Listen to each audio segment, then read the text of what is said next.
Le Centre Pompidou-Metz présente actuellement un panorama de l'activité culturelle de l'année 1917, l'art en temps de guerre. L'exposition 1917 est réalisée en partenariat avec le ministère de la Défense, notamment la direction du patrimoine, qui nous a beaucoup aidé pour la publication, pour leur relation avec le prêteur, et toutes les grandes institutions liées au patrimoine de l'armée sont présentes dans l'exposition.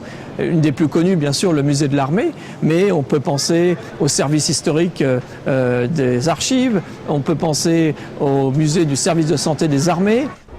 Plusieurs œuvres emblématiques de cette période sont présentées, comme ce blindé de la Première Guerre mondiale qui surprend le visiteur. On a souhaité ménager cette surprise à l'attention des visiteurs spécialistes du sujet qui s'attendent à trouver une exposition de guerre, qui sont d'abord confortés dans cette idée en découvrant le char FT-17 et qui sont ensuite déroutés ou surpris par les différentes œuvres et les différents types d'objets qu'ils trouvent dans l'exposition.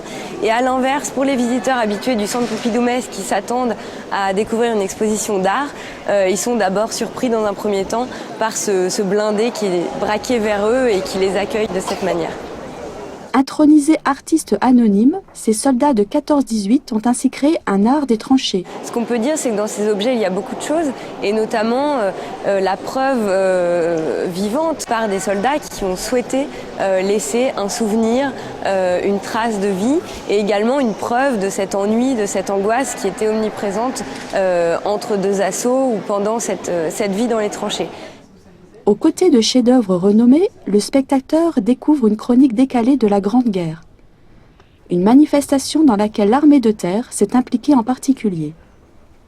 On doit remercier le gouverneur militaire de la région Est qui nous a beaucoup aidé dans cette exposition. C'est grâce à lui d'ailleurs qu'on a pu transporter ce blindé et la musique militaire était présente aussi. Donc c'est vraiment l'armée dans toutes ses composantes qui a été un soutien de l'exposition 1917. Cet événement inaugure le cycle des manifestations du centenaire de la Première Guerre mondiale. Il accueillera le public jusqu'à fin septembre.